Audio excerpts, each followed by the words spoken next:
You're still watching Ways Now. International Malala Day is celebrated every year on July 12th to salute the Pakistani activist, that's Malala Yousafzai. How do I pronounce her surname? Yousafzai. Yeah. As she marks her birthday. So Malala, who now works for women's rights to education across the globe, was never allowed to enter school as a young girl. At age 17, Malala was the youngest recipient ever of the Nobel Peace Prize. The day also honors the right of children and women.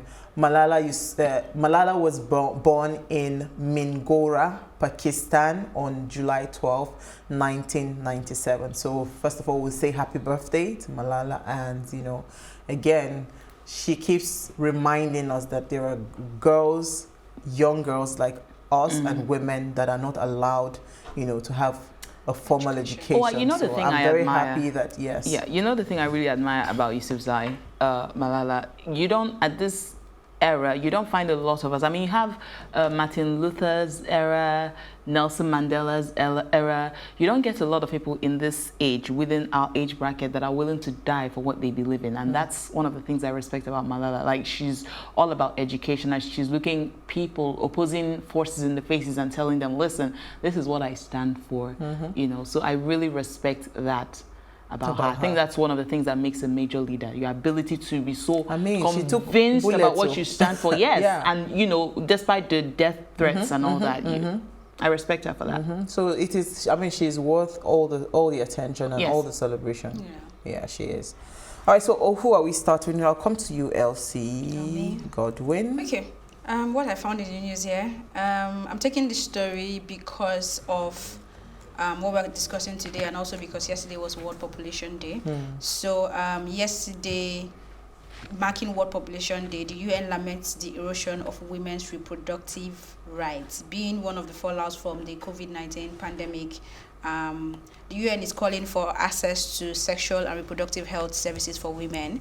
The Secretary General underscored the need to close the gap, stating that with the onset of the pandemic, resources for sexual and reproductive health services were redirected.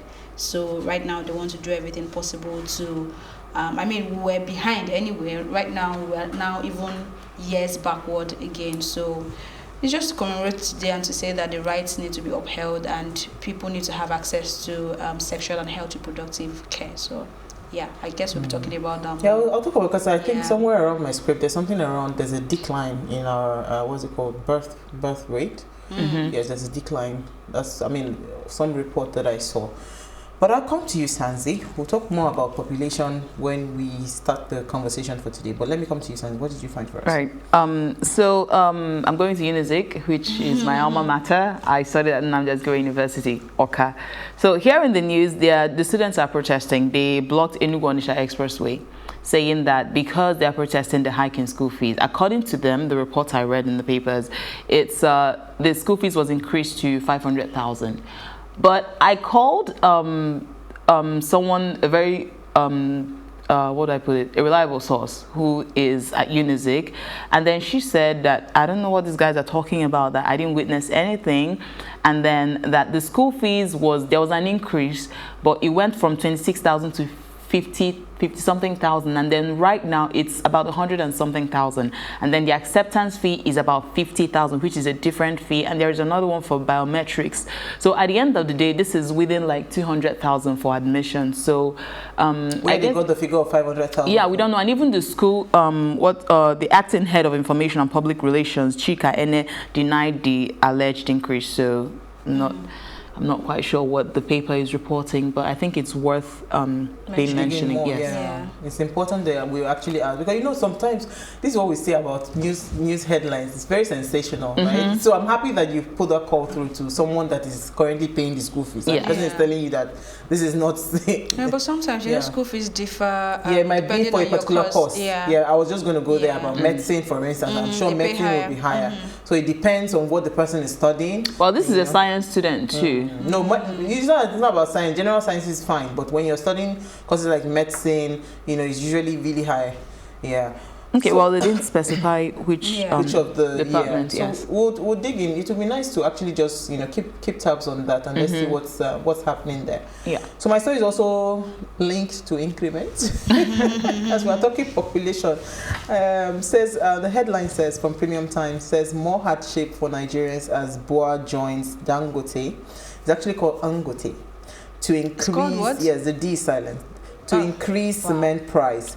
So BUA, which reported a profit of about 72.3 billion last year, they actually pledged to maintain their price amidst all the economic decline and all of that. But marketers say that this has since changed. So according to the report, that the cement marketers are saying that there's a high price of cement right now. The BUA Group increased their prices, I think, about 200 naira per bag. So a current bag of cement goes between 3,000 and 4,000 naira. And this is also happening at a point where there's a high demand of cement. So I'm wondering, what is the cause for the increment? Is it that the capacity to produce more is lower? Maybe that's why. So they have limited stock, so they hike the price. Or why exactly? Or limited limestone, or maybe we can't power. have limited resources. Maybe just limited production capacity because they can't produce so much. So the limited numbers that they have, they hike the prices. Because I really don't understand. We should be thinking of, because these things are actually raw materials that are readily available in Nigeria. Right. So why should the prices of things like this go high? Maybe it's manpower. Okay, here is the simple math, I think, sorts everything out. So prices of food in the market is obviously like really high. So if I'm working for you and producing all these things and you're paying me like, let's say 10,000 naira, which is, I'm just assuming, and then I go to the market and my 10,000 naira cannot buy something again. Obviously you have to increase my pay. You think they increase anybody's salary?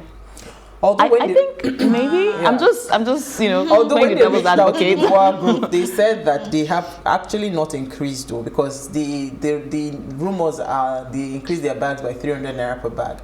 But they said the BUA Cement wishes to inform the public and its distributor and stakeholders that it has not and does not intend to increase its prices of cement now or near future. So the news is materials opposite. Right? So it's but the marketers are saying that you say you've not increased, but the prices the market is saying something different else. So where is the disparity coming from? Okay. So we'll just keep an eye on it, because people need to build houses. So we have to have more people out of rented apartments. Honestly, the cost of living, especially in Lagos, I don't know about any other place, Abuja and Lagos, they are quite expensive, So I think Port Harcourt too. And Port Harcourt as well. So let's try to get more people out of rented. Speak your mind. How the Premium Times put the headline? More hardship. Yes, more hardship. Which of the Nigerians exactly? Is this the hardship? We're talking of food. People are talking of cement. I mean, it's a big deal. It's a problem. No, housing is a big deal. In the grand scheme of things, that headline is just a big sensational. All right, so we'll take a break now. When we return, I say we're going to be about 400 million people. At this current rate, we never do anything. But that's what we're our conversation. Stay with us. We'll be right back.